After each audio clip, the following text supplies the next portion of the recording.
I was so happy that the theme is gifts, not just a gift, because the woman that is my wife, that I've been with as my partner for 10 years, has given me endless gifts. She was living in a world of boys, and she got a good deal. She's always a deal hunter, so this is a good one.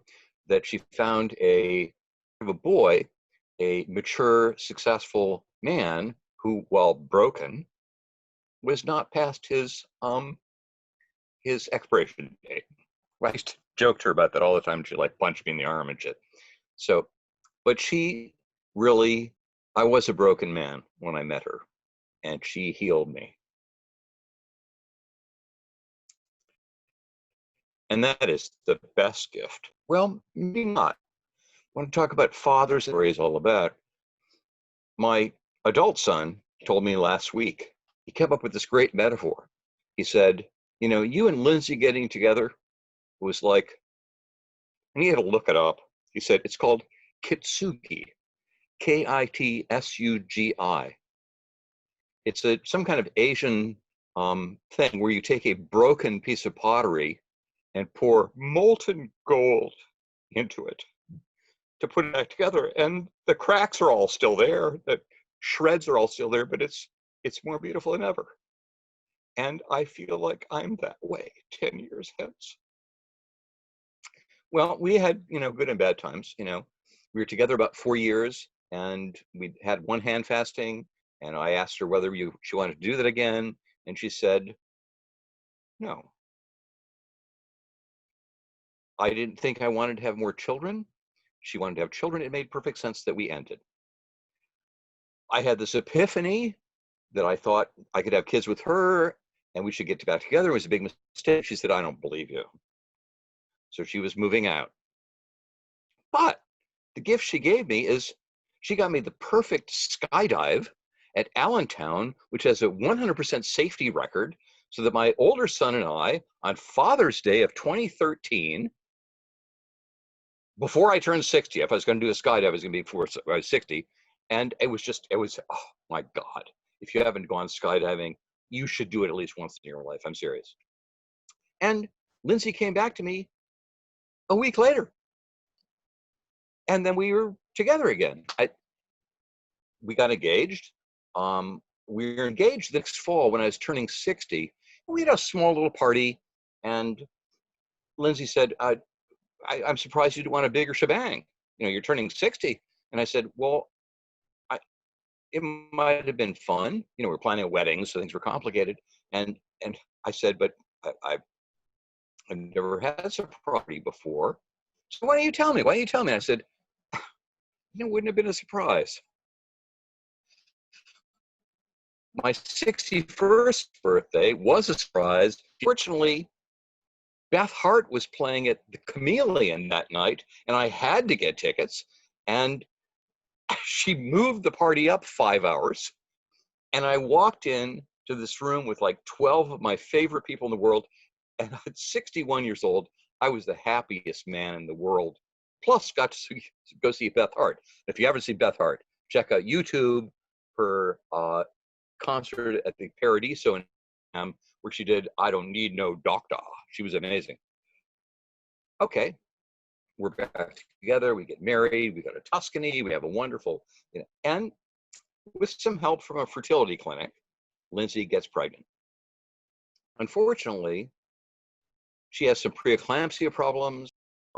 She's in the hospital for 2 weeks before Byron is born prematurely by 6 weeks. He was supposed to be a leap day baby, and he was born on Martin Luther King Day in 2016 instead.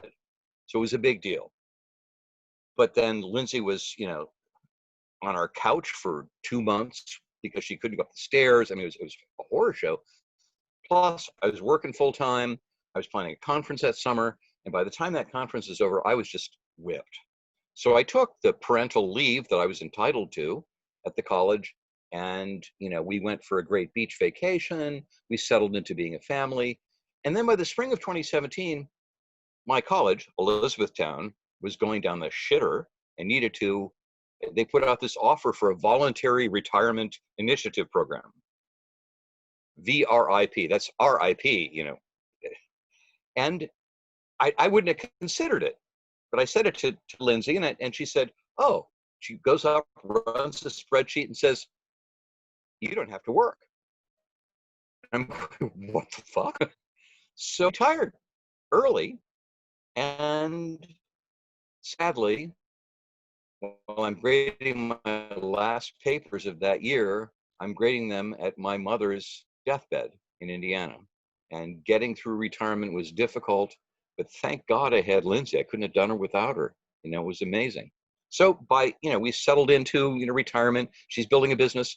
And for my 65th birthday, she gets me, dig this, a ride in a Ferrari 458 at the Pocono Raceway, 3 high-speed laps, and this car is it's like glue on the corners. It's fucking amazing. I love Ferraris. I've been a Ferrari fan forever. I do my 3 laps. I'm coming in the pits, and I'm pumping my arm up the top of the car. I'm so happy. It's so cool. And I get out of the car, my helmet on, my little racing shoes and shit, and my son runs up to me, laughing, happy, jump, hug.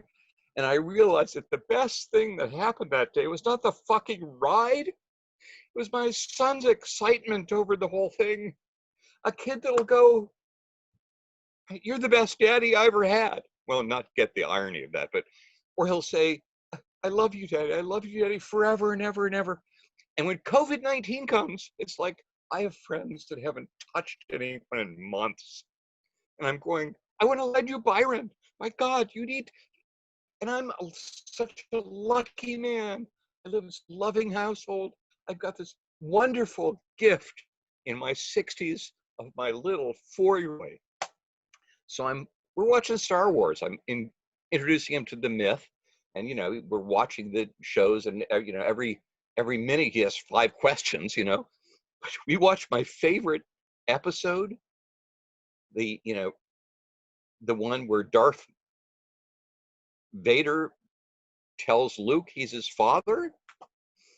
And at the end of it, Byron is standing in front of the couch, and he puts his hands on my face, and he goes, in his deepest voice possible, I am your father.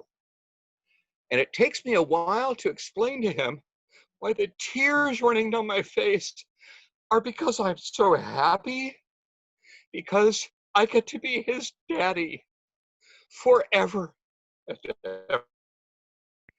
A gift. Can be joy in all this bullshit. There can.